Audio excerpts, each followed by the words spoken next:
The next Minecraft update is closing in, and you are probably wondering what features Mojang might add in the next update. Well, let's have a look into 10 features that might be in Minecraft 1.20. Let's start with a big one.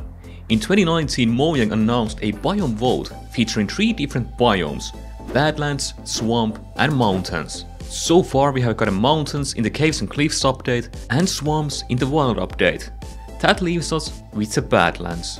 This biome will include tumbleweeds, new cactus plants and vultures. In an older biome vote, there was also an option to vote for savanna biomes. Wouldn't it be amazing if Mojang would also include the other warm biomes into one huge update? Not too long ago, Mojang received a huge backlash for not updating a certain biome. Of course, everyone knows what I'm talking about. Yeah, it's the Birch Forest. Here's what we hoped for, and this is what we got. I mean, nothing actually changed. So yeah, this picture here is a concept art showed by Mojang at Minecon. Even though they didn't make any real commitment to add it in the Wild update, it still made lots of people disappointed. And I can see why. I mean, you can feel the peace and tranquility from this picture, and it's just a picture. Now imagine having this in the game. We need this in the game and we need it now. But hey, maybe now, with 1.20, it's time to do it. With the addition of the Deep Dark, we got a new item, the Echo Shard. Currently, they can only be crafted to make one item in the game, that being the Recovery Compass. Adding more uses to them would be nice. Maybe using them in your beacon could make it even more powerful. Or maybe you could infuse it with netherite gear to make your enchantments even stronger. Even if it will just be decorational, it will still be amazing. Archaeology was a feature supposed to be released with 1.17 Caves and Cliffs update. It would have allowed players to find items with a brush by using it on sand, gravel or dirt. The findings included diamond blocks, emerald blocks and ceramic shards, which could have possibly been turned into ceramic vases. Of course, this feature of the update was pushed back due to time limitations. Maybe now's the time to finally add it in the game. Fireflies. Everyone knew I would mention this, because fireflies are cool. That's all, they are cool. They will bring so much to the ambience of the cold and damp swamp biomes. The reason why Mojang didn't add these in the game in the first place is because it turns out fireflies are poisonous to frogs. I mean, yeah, that makes sense, but why not just make the frogs not eat them? That's an easy fix, right? Also, we have fireflies and frogs in the real life too. The existence of fireflies doesn't mean that all frogs will vanish. Maybe they learned from their mistake and will add them in the next update. We can only hope.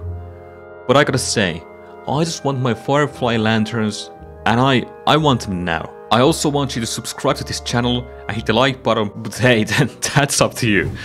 The inventory update. This is something that people have been hoping for ages. With Shulker's inventory management got easier, but it still needs some more polishing. Back at the alpha and beta stages of Minecraft, the old inventory was fine, but after years and years of adding new items and blocks in the game, filling up your inventory happens way too quickly. For this problem, I had 3 solutions.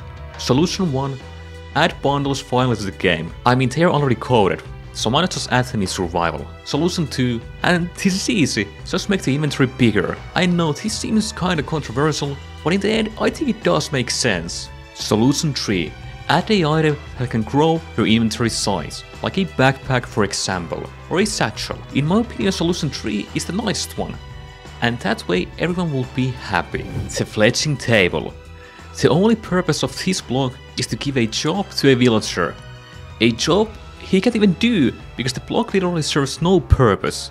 Now, wouldn't it be nice if there was a way to improve your arrows, your bows, and your crossbows? This table seems like the perfect way to do it. All the other villager workstations have a purpose.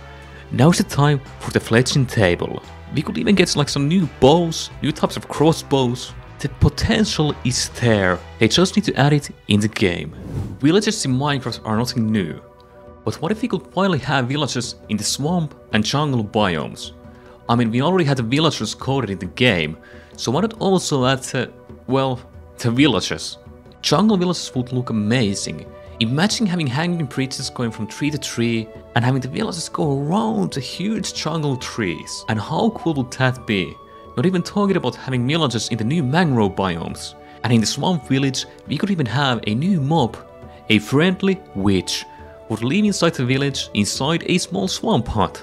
I think these villages will bring more life to Minecraft, because it's so empty. Everyone has been speculating what the next update will be, and almost everyone is talking about the end update. Now, as far as I know, it's all speculation, but it would make sense. They even got as far as updating the world generation. That of course means the next step will be the end update. But what will the end update be like? Does it include new biomes? New mobs? At this point, only Mojang will know. But what I can say is that currently the end is empty. It barely has no content, considering it's supposed to be the end of the game with the end game content.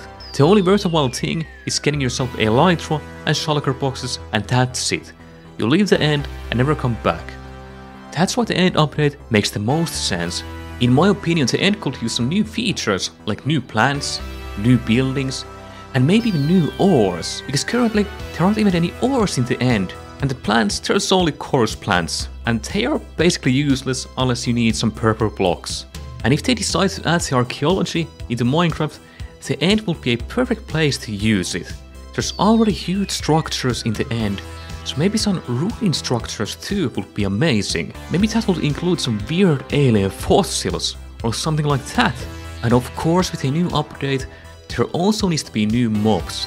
Because currently, in the end, you can only fight 2 types of mobs, and that's shulkers and endermen. Of course the ender dragon as well, but there's only one of those. We already have a mob called the endermite, so maybe having those spawn naturally in the end would be amazing. I've had this idea for ages to make a mob that is a huge moth that flies around in the end. And of course those moths will be deadly and dangerous. Now imagine a end city with those moths flying around it. That would be a creepy sight, and those things would attack inside. But this is just my idea. But hey, any mob will be an amazing addition to the end dimension. Of course, everyone knows that the gigantic frame in the Deep Dark looks like a portal. Maybe we are finally getting a new dimension. Like, where did the water even come from in the first place? What is the Deep Dark and alien looking blocks? Why is there a portal looking thing that isn't a portal? Maybe Mojang will answer to these questions in the next Minecon. But I do hope that this portal looking thing leads to a new dimension. A dimension of evil and a dimension of deep and dark things. I don't know what that means, but it will be cool to get a new dimension in the game. So anyways, my name is Cayman, and thanks for watching the video. I think you should watch this video next. Also leave a like and subscribe if you want me to make more videos like this. And yeah, I guess I'll see you in the next one.